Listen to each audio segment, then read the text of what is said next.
Tonight on Around Our Globe, we're going to talk about the King of the Jungle. Hello everyone and welcome to another episode of Around Our Globe. Today, we're going to talk about the King of the Jungle. No, not the tiger. No, not Tarzan either. Yes, you guessed it, the lion! I know. Lions don't really live in jungles, but they still hold the title King of the Jungle. Why, you ask? Well, let's find out with a little help from our beloved polymath, Professor Seymour. Now, let's direct our attention to the savannah, where Professor Seymour is studying lions. Professor Seymour, the viewers want to learn more about lions. Could you be able to lend us some of your knowledge? Of course I can, with pleasure.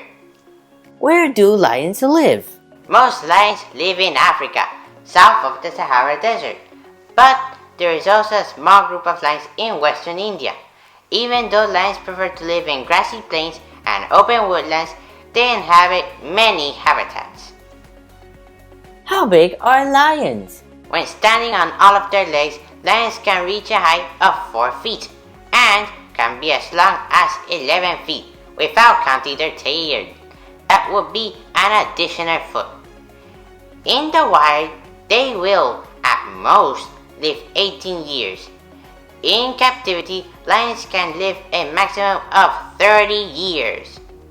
During that time, lions will grow up to 600 pounds. Now that's a heavy cat. Do lions roar to scare other animals? Sometimes they do. However, most of their roaring is done for communication purposes. Like humans, lions can recognize each other's roars, and they use it to let know their position, assure safety, and show ownership and strength over a distance of 5 miles, just like a phone. Do lions prey on people? Well, humans are rarely part of their menu. In fact, it is the opposite. Lions are constantly being hunted by humans for many different reasons. Lions wouldn't have any natural predators if it weren't for humans.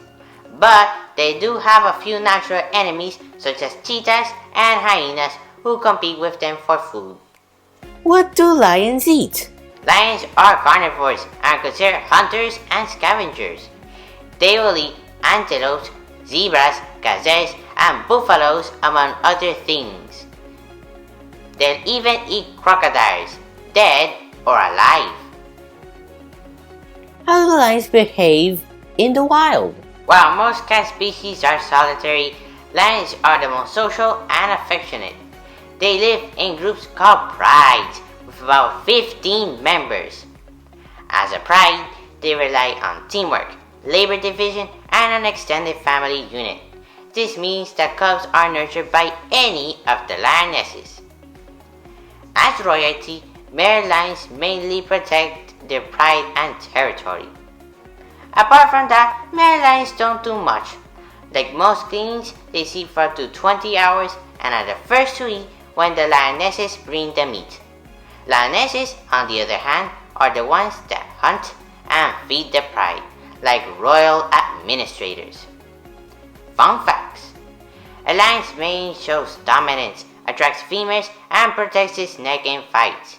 They are like those 80s rock stars. The bigger their mane, the cooler they are. In addition, lions and tigers are so alike without their coats that only experts can tear them apart.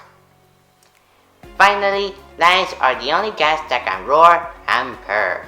Wow, lions are amazing creatures, but we still need to answer one last question. Why is the lion called the King of the Jungle? Well, we know that lions don't live in jungles, but they indeed behave like kings. But why not call the lion the King of the Savannah instead? Actually, we do, in a sort of way. You see, the original word for jungle came from a Sanskrit word jangala, meaning rough and arid, like a savanna. Later, the word evolved as other cultures adopted it to refer to grasslands, forests, or any wild places with no humans. Actually, that only applies on Earth.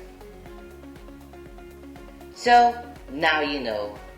When we say the lion is the king of the jungle, what we really mean is the king of the wild. And with that, we end our show. If you miss anything, feel free to rewatch it and hit that pause button if you need to. Also, be sure to give us a shout or a roar in your social networks. Finally, don't forget to catch our next episode. This has been an episode of Around Our Globe. We hope you have enjoyed the show. Next time on Around Our Globe, we're going to talk about hawks.